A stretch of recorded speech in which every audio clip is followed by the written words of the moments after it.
"Your gift is trash, Dad. Just like you," my son shouted at his own wedding, throwing away a family heirloom. I nodded, placed a sealed envelope on the table, and said, "This was your real gift." When he saw what was inside, his world fell apart.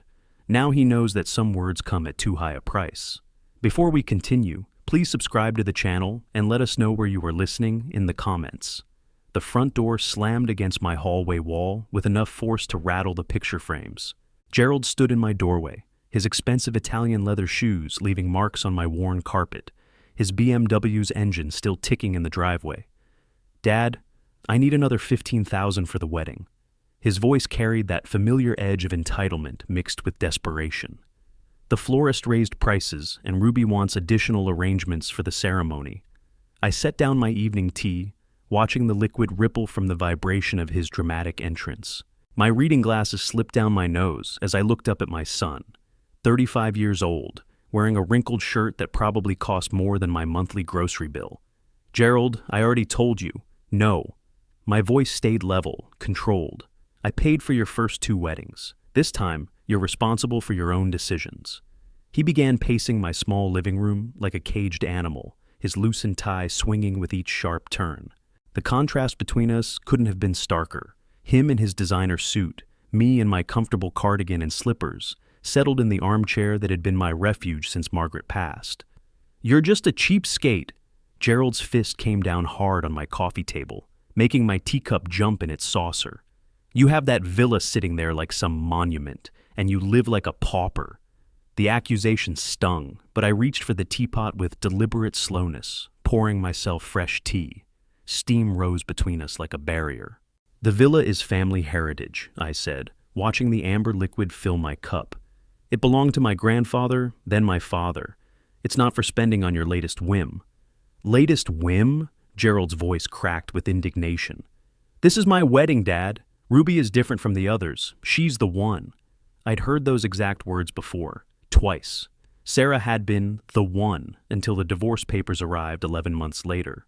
Amanda had been forever until she walked away after discovering Gerald's mounting credit card debt. Gerald grabbed his BMW keys from my entry table, the metal jangling against his agitated movements. His face flushed red, the same color it had turned during his teenage tantrums. "You know what? Don't even bother coming to the wedding. We don't need your negativity ruining Ruby's special day."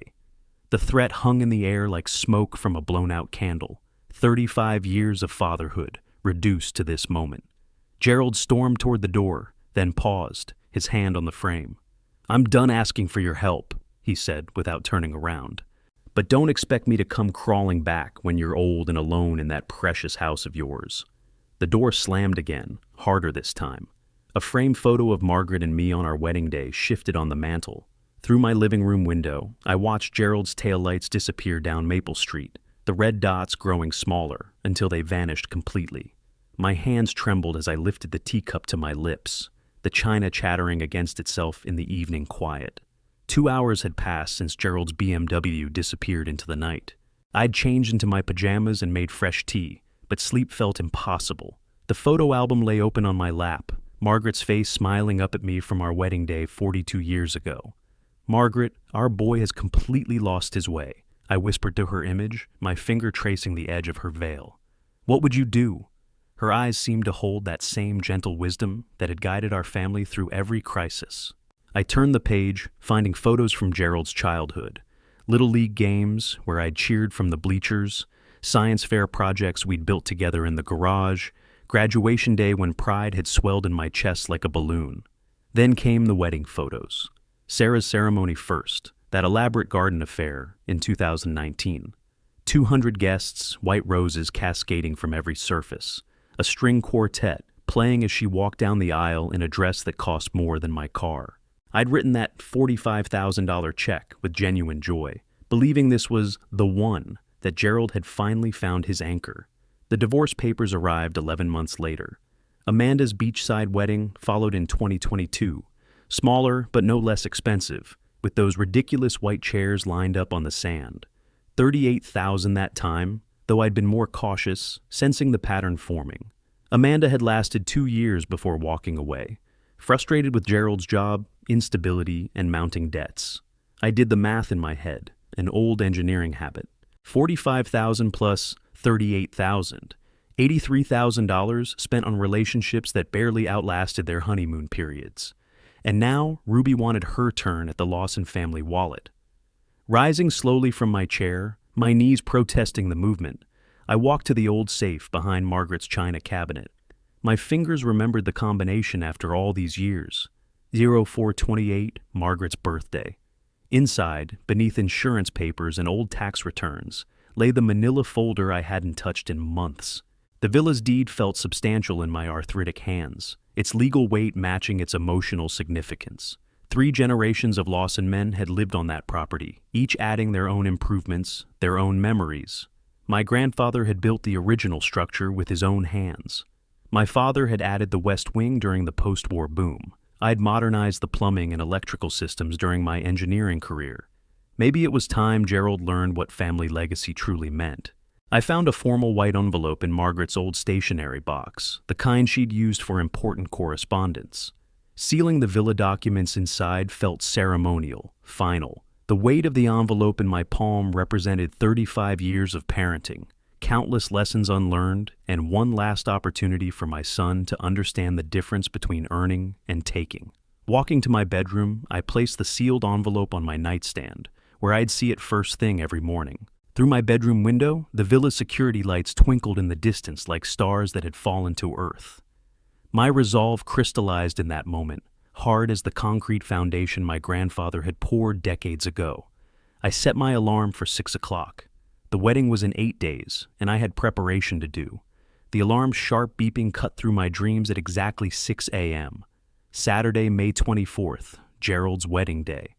The sealed envelope on my nightstand had remained untouched all week, a constant reminder of the decision that had grown stronger with each passing day. I chose my navy suit, the one Margaret had bought me for our 40th anniversary. Not flashy, but dignified, representing values that seemed increasingly rare in Gerald's world. My father's gold cufflinks caught the morning light as I fastened them, tiny anchors connecting me to generations of men who'd understood the difference between earning respect and demanding it. The drive across Pasadena took 20 minutes, early Saturday traffic light and predictable. Goldsmith & Sons occupied a corner building that had survived 3 decades of urban renewal, its hand-painted sign faded but proud. Mr. Goldsmith himself emerged from the back room when I entered, wiping his hands on a jeweler's cloth. "Mr. Lawson, perfect timing, she's ready for you." The watch lay nestled in black velvet, its restoration complete.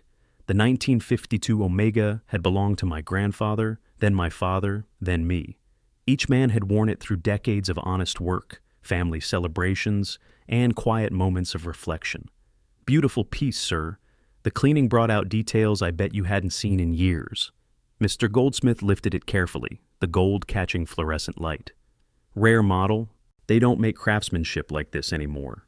It was worn by my grandfather, then my father, then me," I said, feeling the weight of tradition in my voice. "I hope my son would wear it too." "And he doesn't want to?" The question hit deeper than intended. "We'll find out today." Mr. Goldsmith nodded knowingly, his weathered hands adjusting the watch's position in its presentation box. Family heirlooms carry more than time, don't they? They carry hopes. Sometimes those hopes need to be earned. I selected a velvet-lined gift box from his display case, elegant but not ostentatious. The watch settled inside perfectly. 3 generations of Lawson legacy contained in burgundy velvet. At the gift shop next door, I chose simple but refined wrapping paper. No bows or ribbons, just clean lines and respectability. Back home, I made one final check of the envelope's contents: the villa deed, transfer documents, and a handwritten note explaining my decision. Everything legally sound, emotionally clear. I slipped it into my inner jacket pocket, feeling its weight against my chest like a second heartbeat. My heart medication went into both jacket pockets, along with extras. Today would test more than my resolve. It would challenge every aspect of my 70-year-old body. But some battles couldn't be avoided, only prepared for. The drive to Sunset Inn revealed everything I'd suspected about this wedding's cost. Luxury cars lined the circular driveway. Mercedes, BMWs, even a Maserati with temporary tags. Women in designer dresses clicked across marble steps in shoes that cost more than my monthly utilities. This wasn't a celebration of love. It was a display of status funded by my years of misguided generosity. I sat in my modest sedan for a long moment, engine cooling, watching Gerald's world parade past my windshield. The watch box lay on the passenger seat, its velvet surface reflecting afternoon sunlight. The envelope pressed against my ribs with each breath, a constant reminder of what today would bring. Stepping out of my car, I straightened my navy suit jacket and checked my reflection in the driver's window. The man looking back had raised a son, buried a wife, and built a life on principles that seemed increasingly outdated. But today, those principles would speak louder than Gerald's entitled demands. The gift box felt solid in my right hand, the envelope's weight balanced against my heart. Whatever came next, I was ready. The Uber's door clicked shut behind me, leaving me standing in front of Sunset Inn's grand entrance. Crystal chandeliers visible through floor-to-ceiling windows cast rainbow patterns across the marble steps, where women in designer heels navigated carefully upward. Their jewelry caught the afternoon light like scattered diamonds. 50 tables. I counted them methodically through the glass doors, an old engineering habit that surfaced whenever I needed to solve a problem. 10 chairs per table, 500 guests minimum. The venue's price list hung discreetly near the reception desk, and I studied it while signing the guest registry. Premium wedding package, ceremony and reception, $400 per person minimum. The numbers assembled themselves in my mind like blueprints. $200,000 minimum. Harold! Violet Kelly's voice cut through the ambient string music. My aunt approached from near the reception desk, wearing her best navy dress, but looking as overwhelmed as I felt. At 70, she moved more carefully than she used to, but her sharp eyes missed nothing. "Where's Gerald?" she asked, glancing around the opulent lobby. "Usually the groom greets guests personally, doesn't he?" "Probably getting ready somewhere." I shifted the gift box to my other hand, feeling the envelope's weight against my ribs. "Did you see all this luxury? Where did he get money for this?" Violet's weathered face creased with concern. I wondered the same thing. Ruby mentioned they took out a loan, but Harold, a loan for all this? I studied the floral arrangements lining the hallway leading to the ceremony space. White roses cascaded from gold-trimmed vases, each arrangement probably worth more than most people spent on groceries in a month. The petals looked perfect, expensive, untouchable. A hotel staff member passed nearby, speaking into his headset. "Yes, sir. The Lawson wedding is definitely our premium package. Everything first class, just like they requested. Premium package." Gerald's salary as an IT manager might cover a decent wedding, but this spectacle required resources he simply didn't possess, unless he'd been lying about his income, or unless he'd borrowed against something significant, something like future inheritance expectations. The ceremony space opened before us, revealing the true scope of Gerald's vision. A string quartet occupied an elegant corner, their instruments gleaming under soft lighting. The altar featured an arch of white roses so elaborate it belonged in a magazine. Even the chairs bore silk ribbons tied in the perfect bows. I found my assigned seat and stopped cold. Table 12. Not front row with immediate family, not even second row with close relatives. Table 12 sat near the back, populated by distant cousins and family friends I barely recognized. Violet found her place card 2 tables closer. Even my 70-year-old aunt commanded more respect in Gerald's seating arrangement than his own father. The envelope pressed heavier against my chest as I settled into my assigned chair. Around me, guests whispered about the venue's elegance, the bride's dress, the obvious expense involved. One woman behind me calculated aloud. "This must have cost more than my house down payment." Gerald appeared at the altar in his tailored tuxedo, looking every inch the successful groom.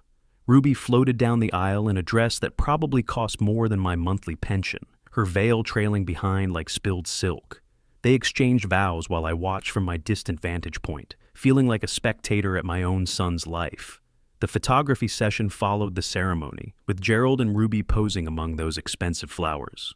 When the photographer called for family shots, I found myself positioned in the background, barely visible behind Ruby's parents and her sister's children. "Just one more with immediate family," the photographer called. I stepped forward, but Gerald's subtle gesture indicated the shot was complete. I remained frozen mid-step, gift box in hand, while the camera captured Gerald's new family without me.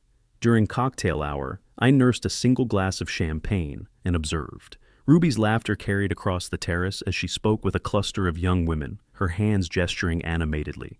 "Soon we'll have a wonderful villa," her voice drifted toward me. "Gerald's father promised to give it to him. Can you imagine? Our own estate." The champagne turned bitter in my mouth. Promised to give it to him? When had I made such a promise? Lawrence Franklin, Gerald's college friend, appeared beside Ruby's group, already showing signs of excessive celebration. "Dude, you're so lucky with that villa situation," he slurred toward Gerald, who had joined the circle. "I'd trade anything for inheritance like that." Gerald basked in the attention, accepting congratulations on his good fortune. "Yeah, Dad's been talking about passing it down. Family tradition, you know?" Family tradition. As if Gerald understood anything about the tradition of earning what you received. I approached the newlyweds during a brief lull in their receiving line. "Gerald, Ruby, congratulations." Gerald's smile faltered slightly when he saw me. "Thanks for coming," he said, his tone carrying the chill of our last conversation. Ruby's response felt rehearsed, sweetly hollow. "Harold, we're so happy to see you here." But her eyes had already moved past me toward the next well-wisher, someone more important in her carefully constructed social hierarchy. The gift box felt heavier in my hands as I walked away, my decision crystallizing with each step across that expensive marble floor. The ballroom's grandeur multiplied during the reception transition. Staff moved with choreographed precision, transforming ceremony space into dining elegance while guests meandered toward the cocktail terrace. I followed the crowd, gift box secure in my left hand, my right hand unconsciously checking the envelope's presence in my jacket pocket. Table assignments directed guests to their designated social positions, and I located mine with growing resignation. Table 12 sat near the service entrance, far from the head table where Gerald and Ruby held court like royalty. My table mates included distant relatives I rarely saw, except at funerals, and Ruby's distant cousins who seemed equally displaced. The head table commanded the room's attention, elevated on a platform that ensured everyone could witness Gerald and Ruby's happiness. They looked radiant under the crystal chandelier's warm light, accepting congratulations and gifts with practiced graciousness. Ruby's parents, Arthur and Pearl Sims, approached the head table carrying an elegant envelope. Arthur cleared his throat, drawing attention from nearby guests. "Gerald, Ruby, this is from our family." He presented the envelope with ceremony. "A honeymoon package to Hawaii. 2 weeks at the Royal Hawaiian Hotel." Ruby's squeal of delight carried across the dining room. "Dad, Mom, you're so generous. Gerald, can you believe it? Hawaii. Hawaii. Another $15,000, minimum." I watched Arthur beam with pride at his daughter's reaction, obviously pleased with his gift's reception. The irony wasn't lost on me. Ruby's modest parents had somehow managed what I'd refused to provide. Gerald's acceptance speech flowed smoothly, thanking his new in-laws for their incredible generosity and support.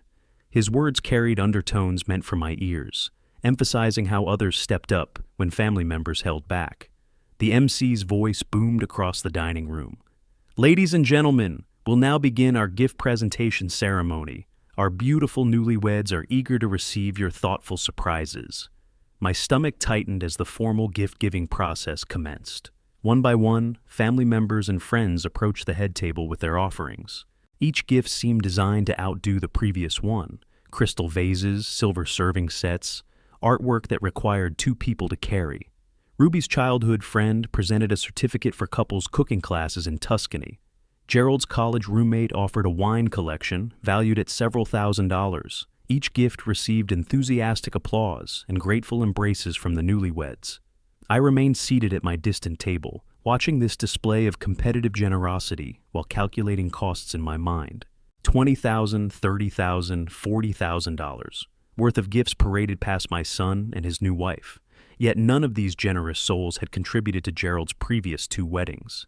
During the dinner service, I barely touched my expertly prepared salmon. The envelope in my pocket seemed to pulse with each heartbeat, reminding me of its presence and purpose. Around me, tablemates engaged in polite conversation about the ceremony's beauty and the couple's obvious happiness.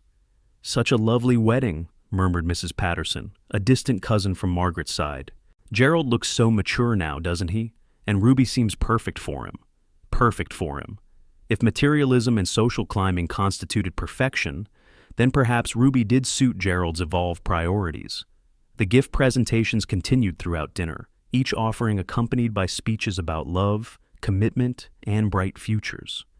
Ruby's sorority sisters pooled resources for professional photography services. Gerald's work colleagues contributed toward a luxury honeymoon upgrade. I reviewed my own prepared remarks, written on a small card tucked behind my reading glasses. 3 generations of Lawson men had worn the watch now nestled in velvet inside my gift box. Each man had earned his inheritance through decades of responsibility, hard work, and family devotion. Gerald would need to demonstrate those same qualities. Harold Lawson, please come forward for your gift presentation. The MC's announcement carried across the dining room like a judgment call. Conversations quieted as 500 faces turned toward table 12, seeking the groom's father among the distant relatives and forgotten friends. I stood slowly, my knees protesting the movement, gift box balanced in my right hand. The walk toward the head table felt longer than it should, each step carrying me closer to a moment that would define our relationship forever. Gerald's expression shifted from polite anticipation to wary curiosity as I approached. Ruby maintained her practiced smile, though her eyes showed the same calculating assessment I'd witnessed during our few previous encounters. The envelope pressed against my chest, heavier now than when I'd sealed it a week ago. The MC's voice faded as I reached the head table, gift box steady in my hands despite the tremor that had become more pronounced over the past week. Gerald and Ruby sat like throne occupants, elevated above the gathered crowd, waiting for my contribution to their celebration. 500 faces turned toward me, expectant silence replacing the dinner conversation that had filled the ballroom moments before. Camera phones emerged from evening bags and jacket pockets, ready to capture whatever the groom's father might offer. "Harold," Gerald said, his voice carrying across the microphone system. "We're glad you could make it tonight." The formal distance in his tone struck me immediately. Not dad or even father, but Harold, as if I were merely another wedding guest fulfilling social obligations. I set the gift box on the white linen tablecloth, its burgundy velvet surface catching light from the overhead chandelier. "Gerald, Ruby, I brought you something that represents 3 generations of our family." Opening the box revealed the restored Omega, its gold surface gleaming against dark velvet. Murmurs of appreciation rippled through the nearby tables as guests leaned forward to examine this obviously valuable timepiece.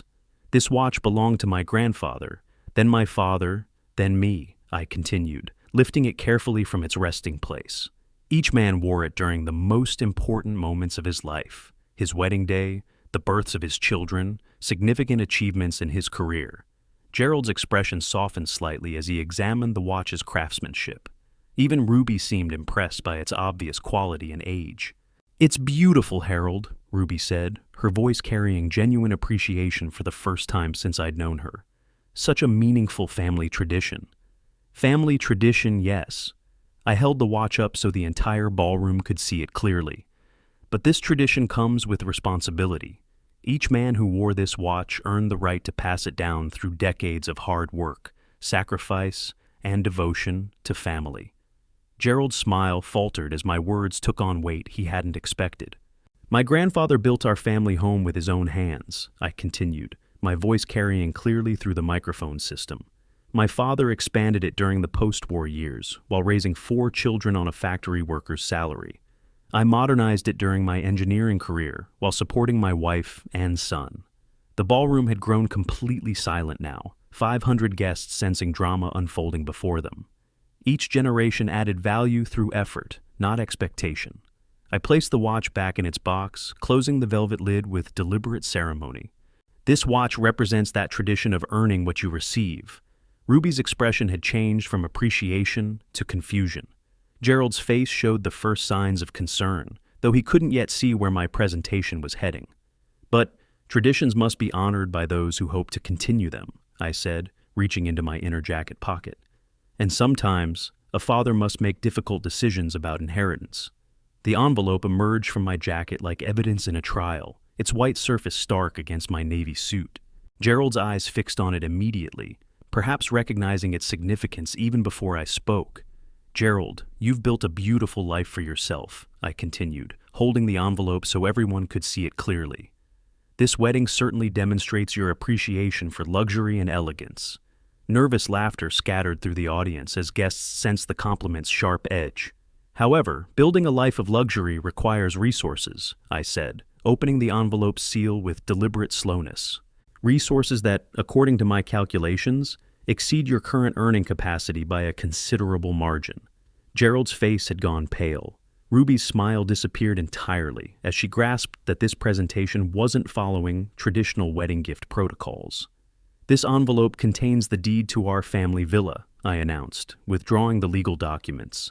3 generations of Lawson legacy, currently valued at approximately $1.2 million. Gasps echoed through the ballroom. Camera phones focused more intently on the unfolding drama. Gerald and Ruby exchanged glances that confirmed my suspicions about their financial expectations. "I had planned to give this property to you as a wedding gift," I continued, the documents heavy in my hands. "Family tradition, as you mentioned during cocktail hour, but traditions require respect, and respect must be earned."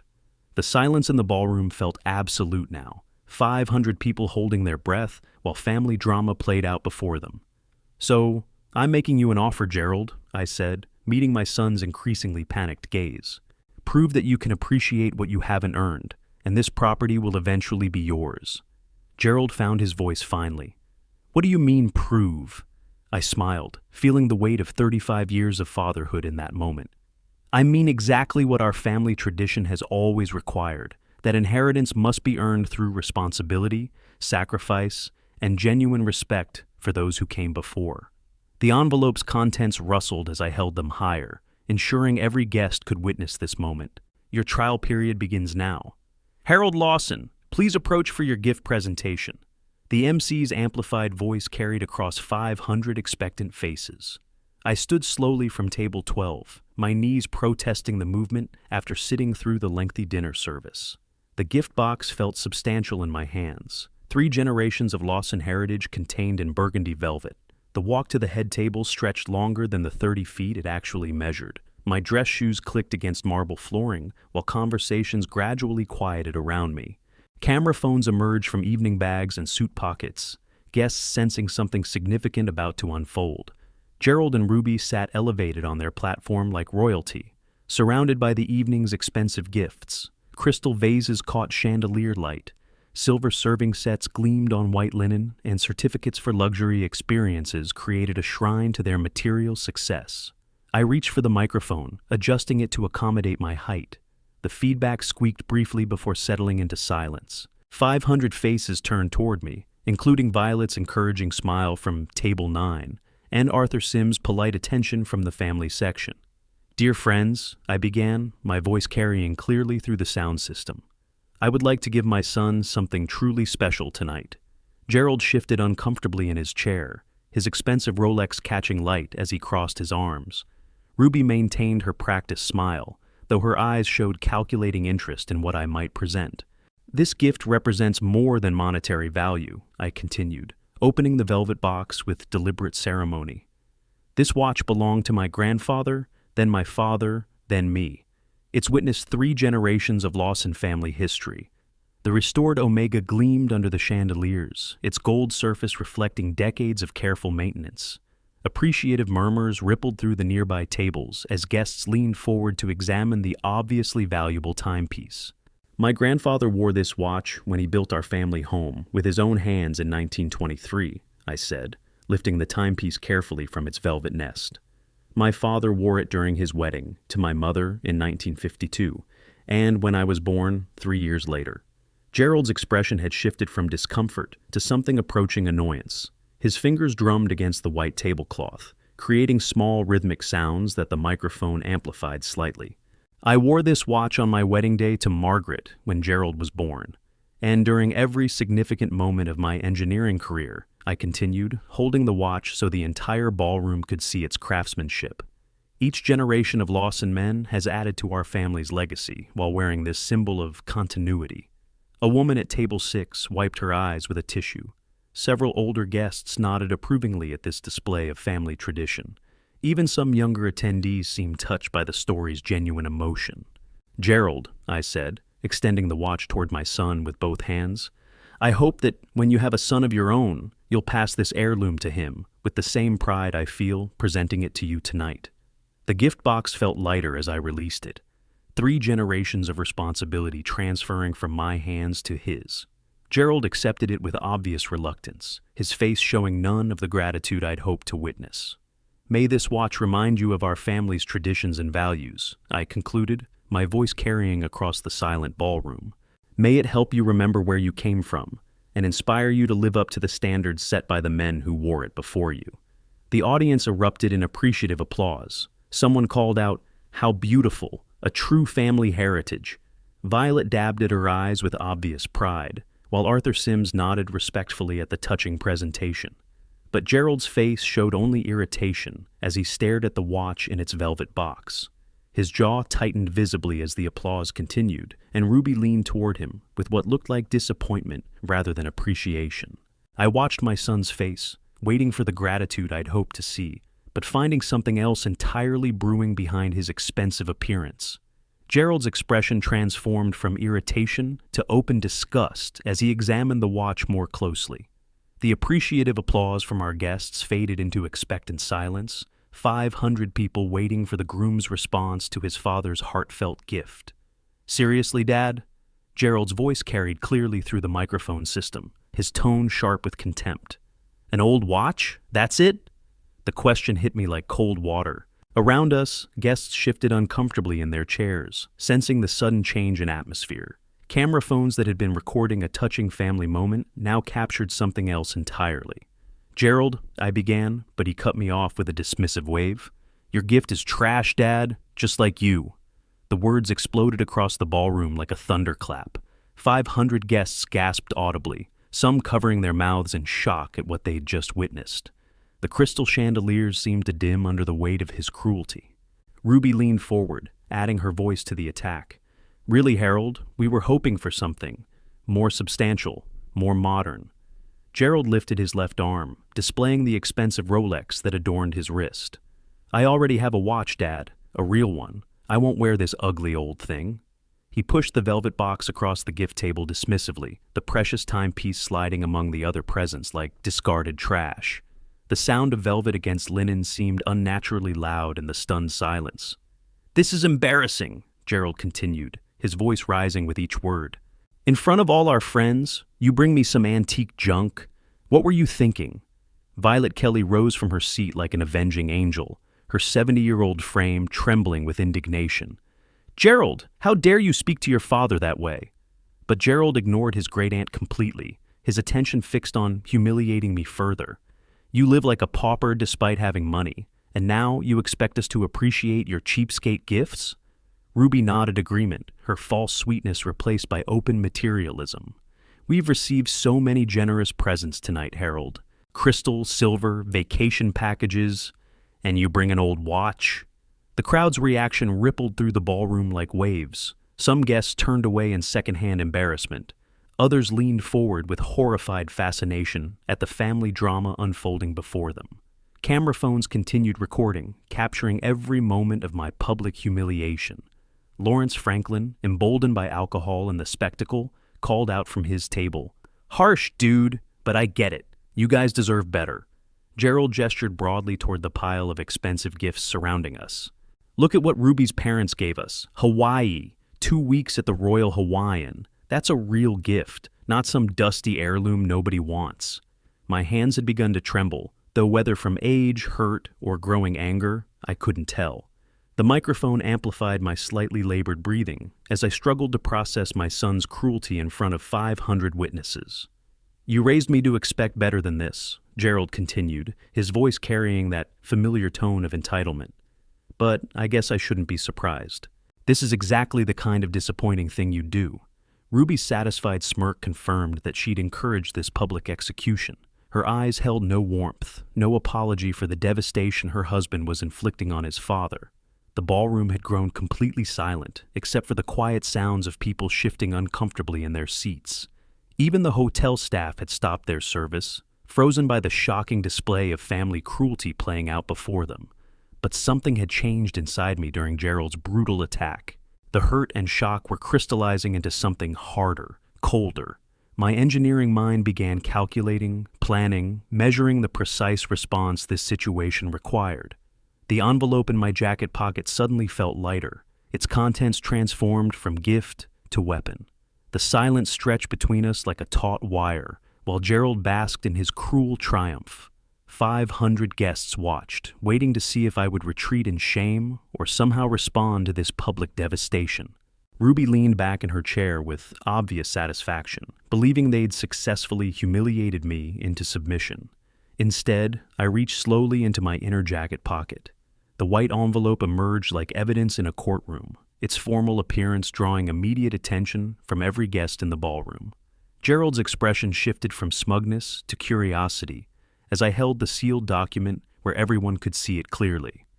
"This was meant to be your main gift," I said, my voice carrying with ice-cold precision across the silent room. I walked to the gift table with measured steps, placing the envelope carefully among the crystal vases and silver serving sets. The contrast was striking. Their expensive presents looked garish next to the envelope's simple formality.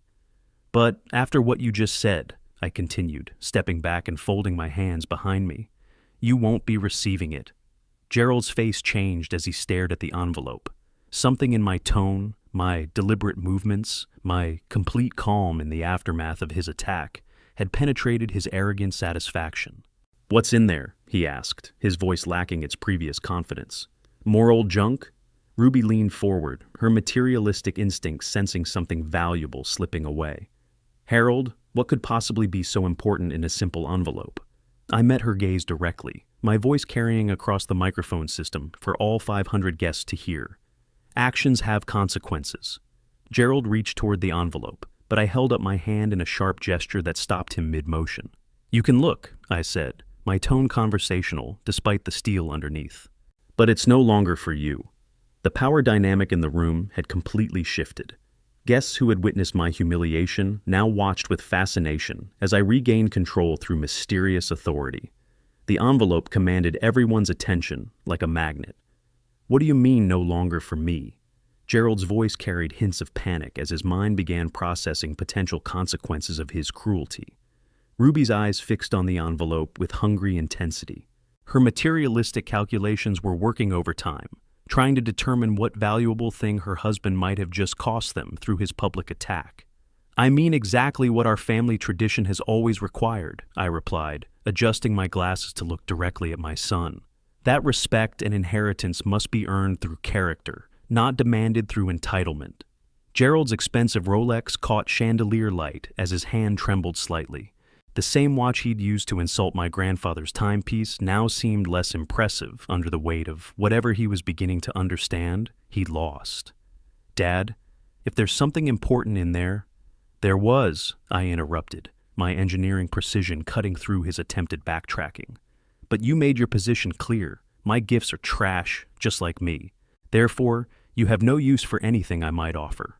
Violet Kelly watched from her table with obvious pride at my response, while Arthur Sims looked increasingly uncomfortable as he began to grasp that his daughter had married into a family crisis of significant proportions. The envelope sat among the expensive gifts like a judge among defendants.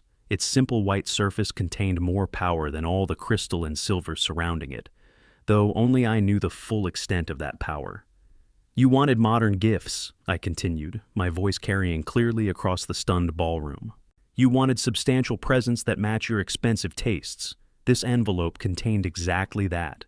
Gerald's face had gone pale as the reality of his situation began penetrating his alcohol-fueled arrogance. Ruby grabbed his arm, her false sweetness completely abandoned in favor of desperate greed. "Gerald, open it," she hissed. "See what's inside." Despite my warning, curiosity overcame caution. Gerald reached for the envelope with hands that weren't quite steady, breaking the seal I'd carefully placed a week earlier.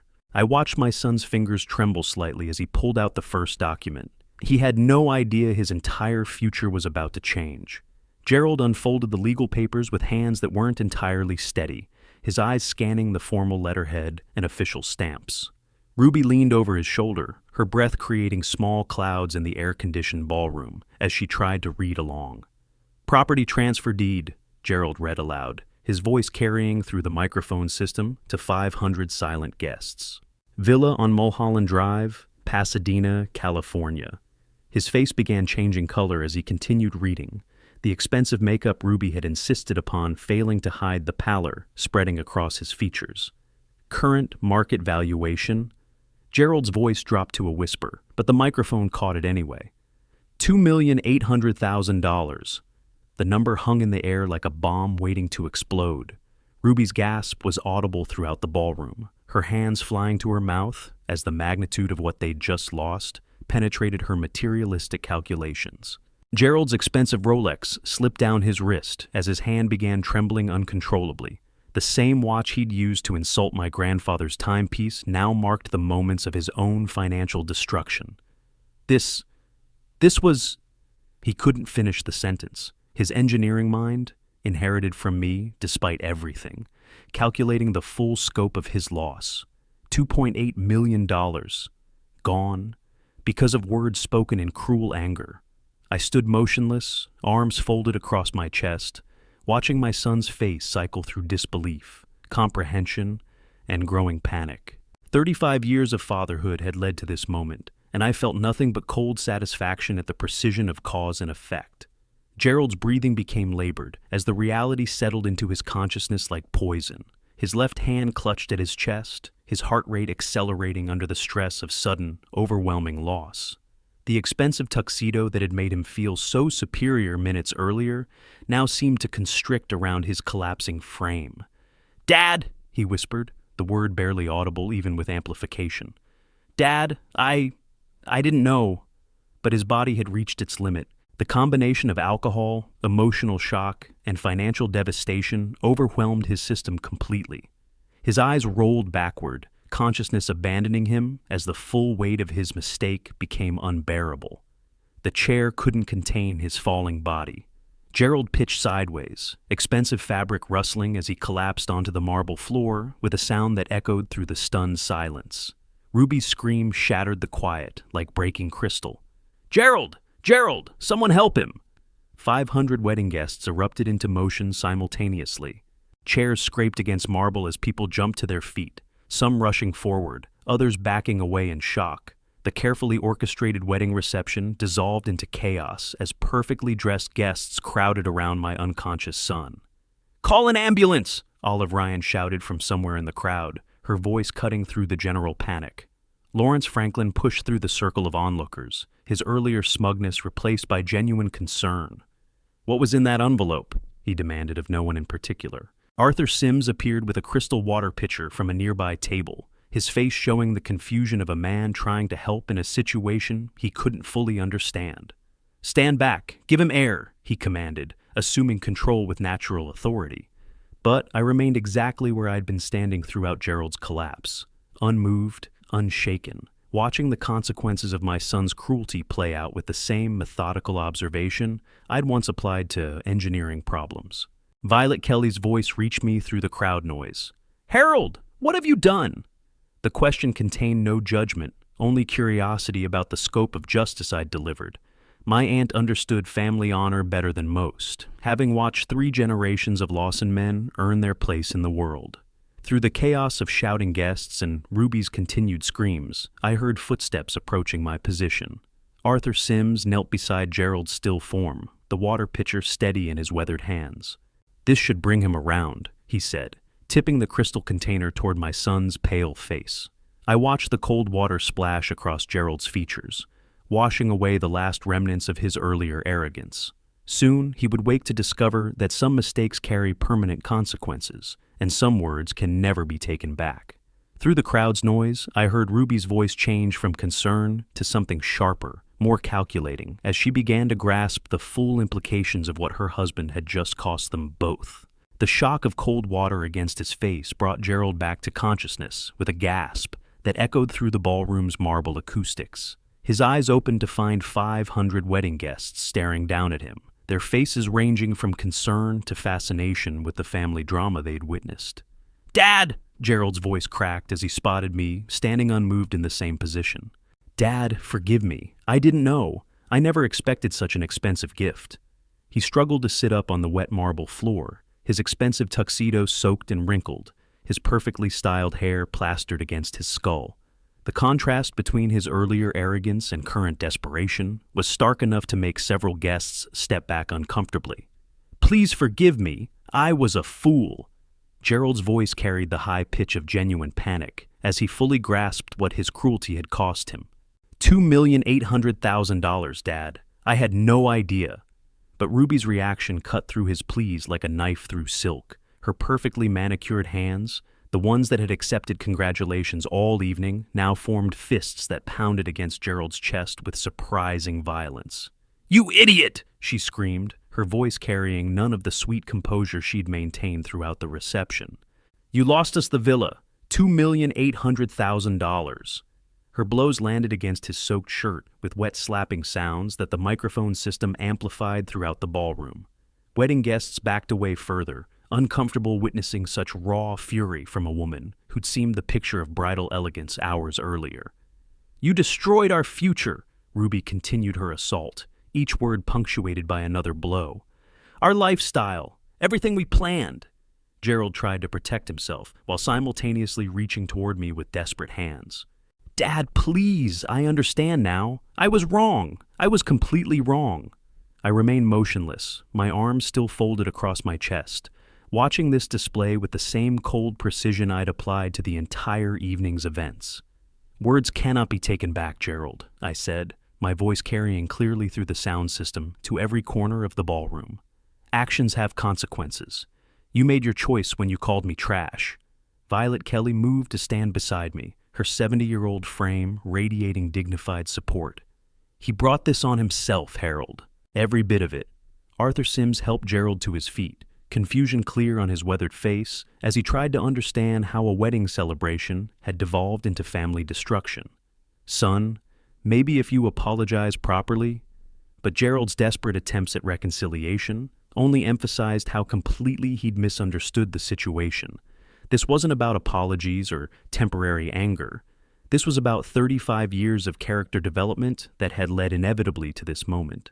"I have a Rolex," Gerald babbled, gesturing wildly at his expensive watch. "But your watch has history, family tradition. I understand now."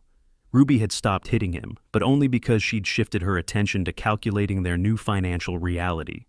The dreamy expression she'd worn while discussing future villa plans had been replaced by sharp-eyed assessment of what her marriage was now worth without the inheritance.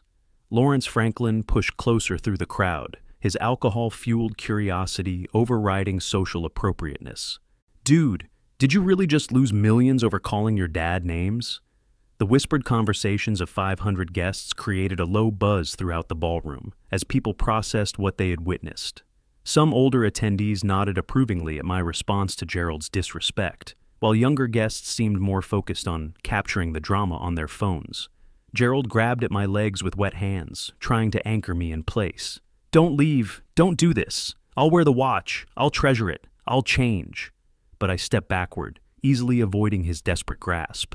The time for change had been 35 years earlier, when character formation still mattered. Now there were only consequences to be faced.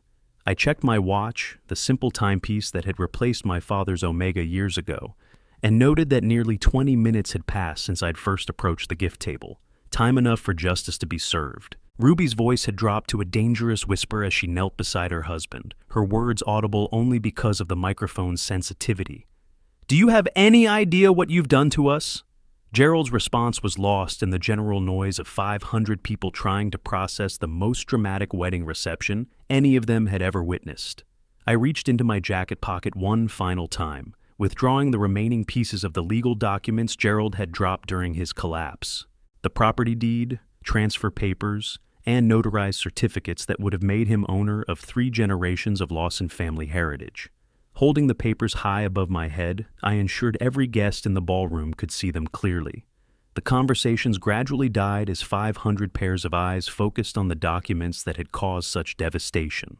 "This paperwork would have made you owner of the family villa," I announced, my voice carrying with crystalline clarity through the sound system. 3 generations of our legacy, legally transferred to your name."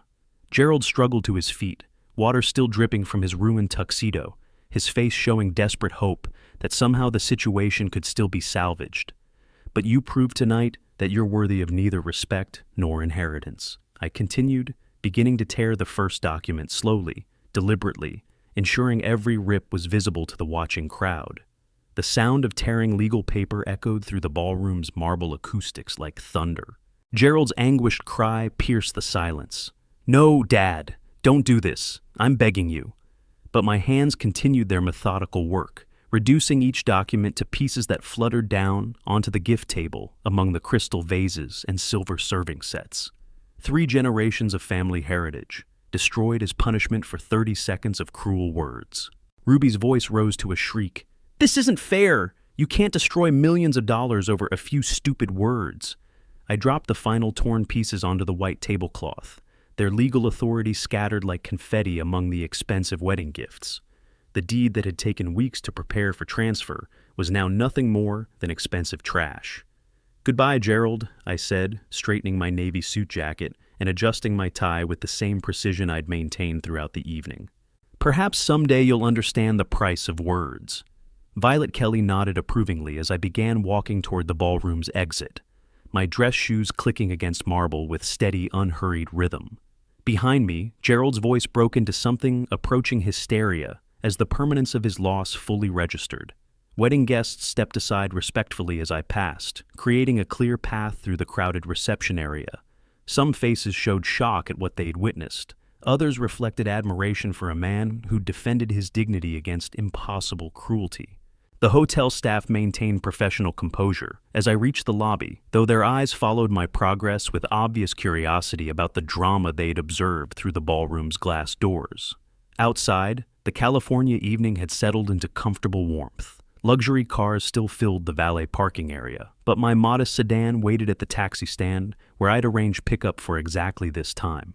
"Rough evening, sir?" the driver asked as I settled into the back seat, finally allowing my shoulders to relax after hours of maintaining perfect posture. "On the contrary," I replied, watching the hotel's crystal chandeliers grow smaller through the rear window. "Tonight, I taught my son the most important lesson of his life." The taxi pulled away from Sunset Inn as Gerald's voice carried faintly through the building's expensive soundproofing, still calling my name in desperate pleas that would never be answered. 3 generations of loss and family heritage had died tonight, but sometimes traditions must end when they can no longer be honored. I'd done what needed to be done, and for the first time in years, I felt completely at peace. The villa would remain mine until I died, at which point it would go to charity rather than to a son who'd proven himself unworthy of the legacy 3 generations of men had built with their own hands.